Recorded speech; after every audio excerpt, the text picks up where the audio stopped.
Anterior cingulate. Empathy, compassion. Mirror neurons. Found in motor parts of the cortex, which muscles to move. These neurons don't get activated if you move your arm. Don't get activated if you see somebody move his arm. But they get excited if both things happen at the same time. That's why people say there must be mirror neurons in the anterior cingulate, but it hasn't proved yet. Hate. Moral reasoning is coming after the moral decision has been made along the lines of affect. Dopamine equals fuel for the frontal cortex to do emotional regulation. Frontal cortex equals tells the limbic system to don't do it. Dopamine dash frontal cortex dash limbic system, to don't do it. Dopamine anticipate rewards. Serotonin. Comes from frontal cortical related areas of the brain. Related to aggression and impulsive behavior. Low serotonin equals more impulsive and aggressive behavior.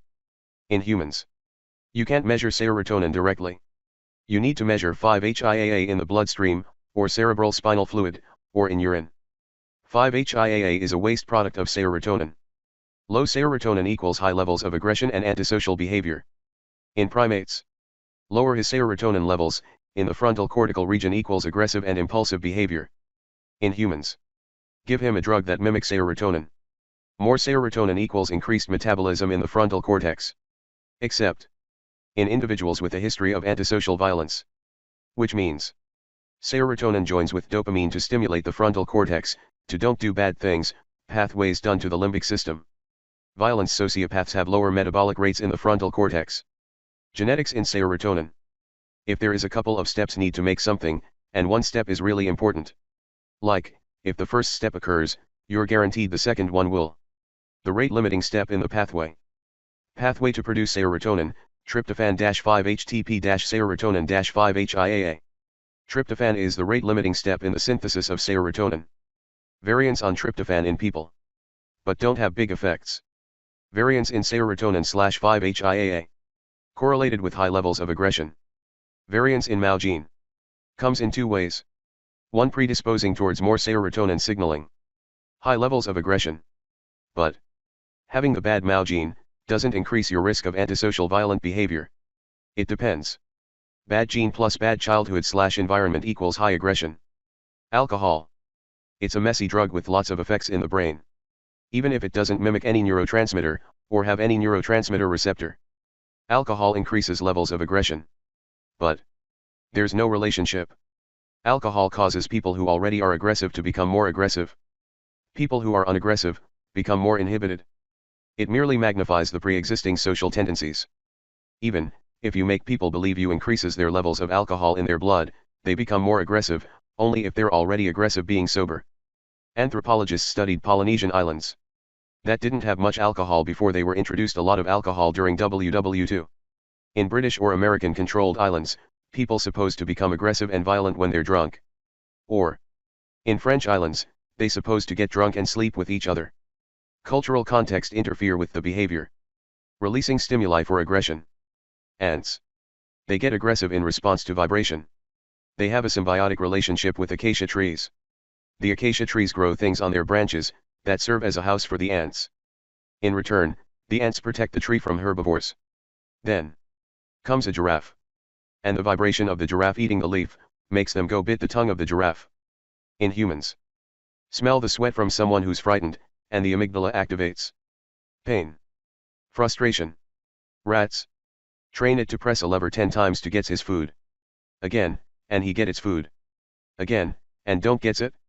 Again, and don't gets it. If there's a rat nearby, the rat is more likely to go to him and bite him. Being frustrated increases your glucocorticoids levels. If you bite someone, your glucocorticoid levels go down. Orangutans are not the only ones who rape females. Baboons also do it, under one circumstance. It's when the number one male, on the day after he has been dumped out of his alpha position. Why poverty breed violence? Frustration plus pain plus stress equals aggressive behavior. Only when the individual is predisposed towards being aggressive. Overcrowding. John Calhoun. Rats. Put them on an enclosure. Then, put them into a much smaller space. As a result, aggression explodes. But on the average, the rate of aggression does not change with crowding. Animals that are already aggressive become more aggressive when you crowd them, animals who are subordinate and unaggressive become weaker and more withdrawn. Short-term hormonal exposure. Testosterone is required for the normal range of aggressive behavior. In castration, levels of aggression go down, the more prior social experience with aggression, the more it's maintained. Restore 10%, or 100%, or 200%, all of them do the same thing. Restore it to 1000%, abusing anabolic steroids, their levels of aggression indeed go up. It is modulatory. Testosterone shorts the lag time between action potentials in the amygdala, only if the amygdala has gotten excited already. People brought pups hyenas to USA to study their sex reversal system. They had gynecological disorders, because of high testosterone levels in females. Females are dominant, more aggressive than males, etc. The first generation had a problem. They brought pups, so, they were raised without mothers. Do females wind up being more aggressive than males? Yes, indeed. But it took years for the dominant system of females dominating. High testosterone / physiological consequences plus social factors, pup seeing his mother terrorizing the males. Equals female-dominated social system. Testosterone in females. Females generate testosterone, around 5% the levels of males. Made of related androgens from the adrenal gland, adrenal androgens. And female proceptive sexual behavior is dependent on testosterone. Again. Castrated females. And the exact same things happens as males. Now. Aggression is amplified by the adrenal androgens. The same happens. Testosterone is modulatory, in females and in males. Estrogen and progesterone. Female violence occurs in their perimenstrual period. But, it depends of a lot of factors. Culture. You are so unhygienic, and need to be separated, etc. Absolutely change the behavior. Personality. Biological theory. Female. Who you've been observing for 2 years. Every time she does something aggressive. It's around his perimenstrual period. But this is in female baboons. So, perimenstrual mood shifts is pretty universal across human cultures. And there's no evidence for saying that culture, or personality change the behavior. It's more about something intrinsic in female biology. Nonetheless, in humans, there's psychological factors. E.g., tell a woman that tomorrow will have her period. And she will become more irritable. Or, tell a guy that his female partner will have his period tomorrow. And he will become more irritable. Women become more irritable when she has his period on weekend days. Mood shifts are not purely about aggression and irritability. They're also about depression and social withdrawal. In baboons, the high-rank female are the ones who display aggression in their periods. The low-rank female, she doesn't become aggressive. She becomes more withdrawal. The ratio of estrogen and progesterone affects in their periods. Women with severe perimenstrual syndrome, 10% of population. Due to a high drop of progesterone.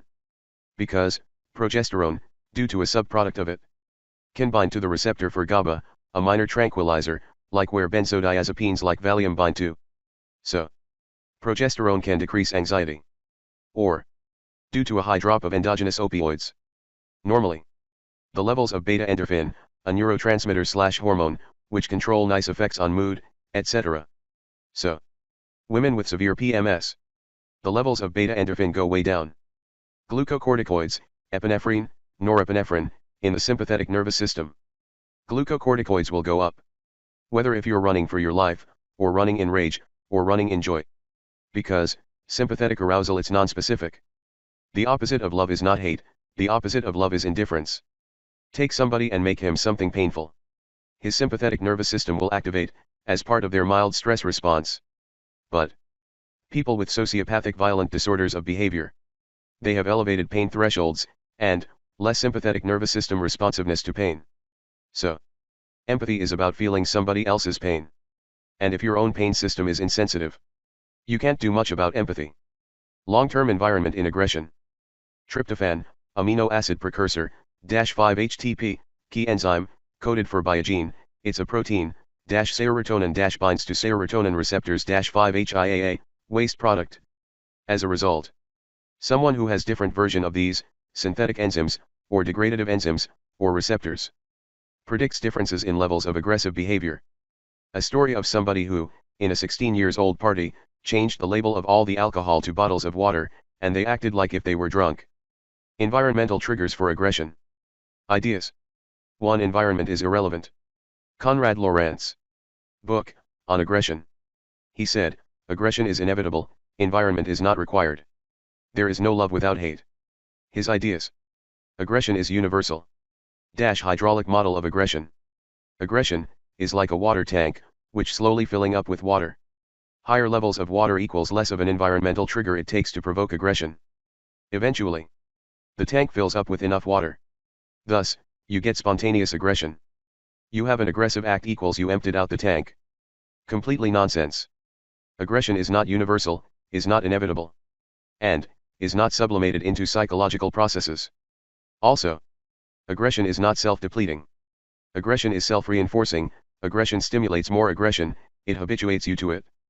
2. Aggression is about frustration, pain, stress, fear, anxiety. USSR. That the amygdala has something to do with aggression and fear. No fear equals no aggression. E.g. 1.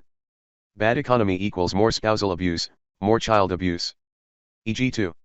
Shock a rat equals bite the nearest rat. E.g. 3. Baboon troop. 50% of aggression is displacement aggression after somebody loses a fight, or loses access to a resource.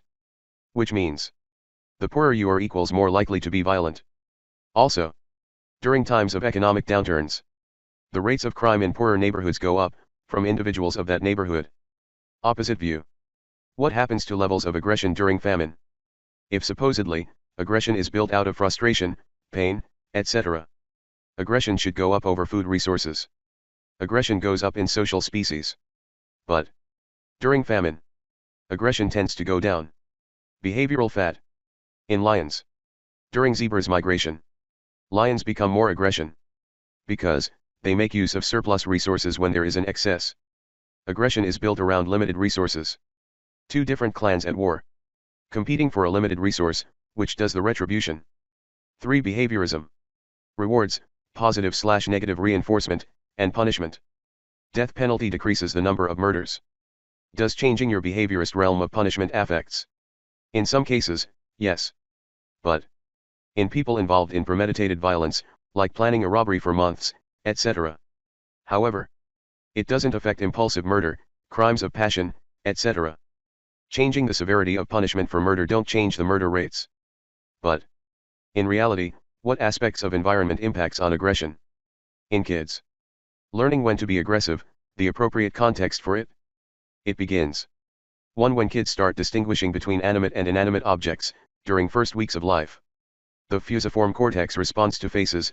Autistic individuals, this part of the brain doesn't respond to faces, so, they don't really distinguish between animate and inanimate. 2. Kids differentiate themselves from the world, around 1 year. They begin to get ego boundaries. 3. Theory of mind. Kids realize there are more individuals like him, around ages 3 to 5. They're more vulnerable to emotions. So, is theory of mind a prerequisite for empathy? Yes, indeed.